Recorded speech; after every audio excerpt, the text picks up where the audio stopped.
welcome back to Pre-Match Posh. Today it's just me and Max. Caden's arrested, Charlie's dead, so it's just us two.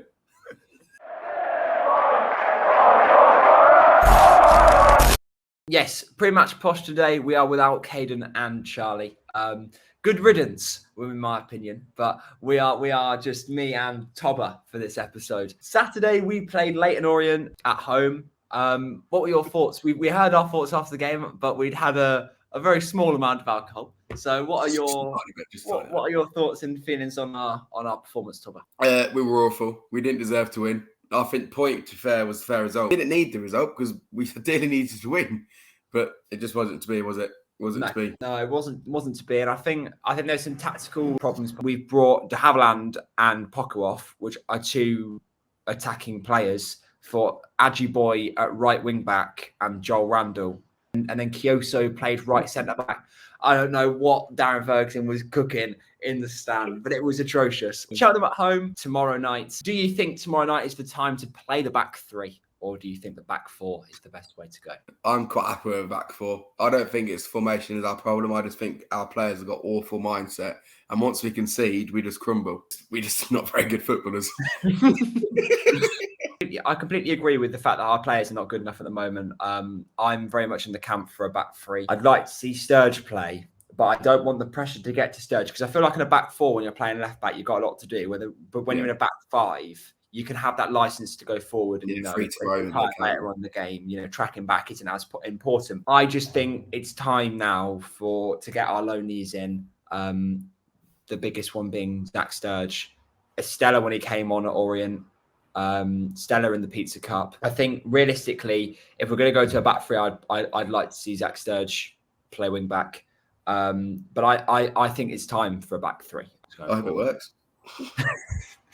Well, if it doesn't after the game, what? Who changed to a back three? What's he doing, Fergie?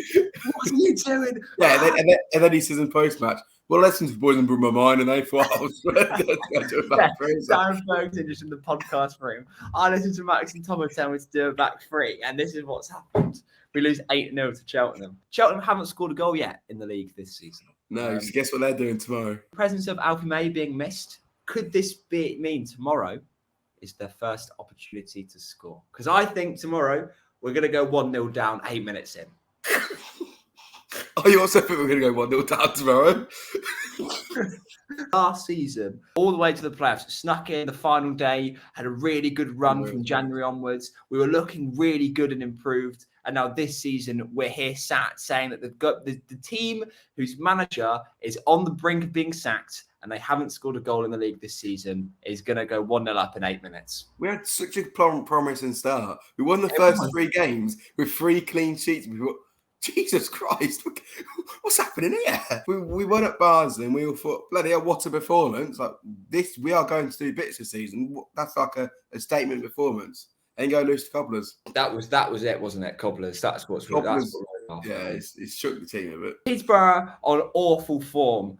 They've lost 3, drew 1 in their last 4 games. Could Cheltenham pounce and get the 3 points? Or do you think we're good enough to at least scavenge a point from Cheltenham? We should win. We really should win. I do think we'll win, but I reckon they'll score. I can't see a world where we don't make this harder for ourselves than it has to be. I think we'll lose tomorrow. Oh, Max. I think we'll lose tomorrow. It's the biggest must-win game of our season because we've got to travel to Bolton on Saturday, which is going to be a very tough game, and then have Bristol Rovers at home the following Saturday. So if we win this game, a momentum change with those 2 fixtures on the horizon would be probably the best thing that could happen. And that's why we'll lose. Because in big pressure games, it was just like Bristol Rovers at home last season. We don't perform. And I think it'll be the same again. We'll play the same players the past 4 weeks or 4 game weeks. They've just honked and we haven't changed them. Darren Ferguson has his favourites. He does. He does. So look, unless you break a leg, you're starting. Yeah, I think we are far better than Cheltenham. We should be the favourites. We are far better than Cheltenham.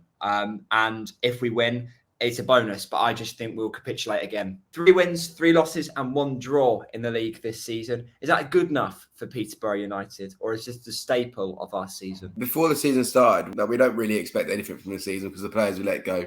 We knew we was going to have a young squad, so we knew mistakes would happen. We've arguably had one of the hardest starts to the League One. As many wins as we have losses, it's not good enough for a team that was in playoffs last season. Yeah, no, I completely agree. When you look at the likes of Barnsley and Bolton above us, we discussed where we'd come in the league this season without the mindset of keeping Johnson Clark-Harrison, keeping Ronnie Edwards. We were considering, we're gonna have to play a back 4 of Critchlow, Knight, Kioso and Burrows was the back 4 until we managed to keep hold of Ron. It's not good enough for Peterborough United. It is not good enough for Peterborough United. We really should be winning the games that we should be winning. Cobblers we should have won, even though it's a derby. Going 1-0 up at Portsmouth and losing, 1-0 up at Derby and lost, 1-0 up at Leyton Orient and dropped 2 points. Going up 1-0 up at Leyton Orient. If we score first against Cheltenham, Tobber, is that a worry? What's the one thing Posh can't do is keep a lead. It's keep a lead.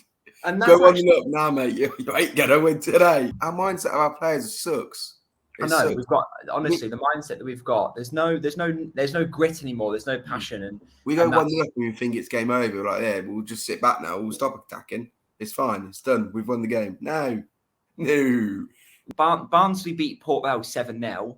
Port Vale currently sit second in the league at the moment, down 1-0 to Barnsley after they've just had an absolute brilliant performance against Port Vale. How have we then pushed forwards and got 3 goals? But then when we go to Cobblers, who arguably we should have this mindset continued, how then do we go to Cobblers and lose 1-0? We're better than Cobblers as well. We should have beat him. I will ask for your prediction, Tobber, and the first Peterborough United goal scorer. 2-1 Posh, John O'Bags. I'm going to go with 2-1 Cheltenham. And I'm going to go with a Kyprianou goal.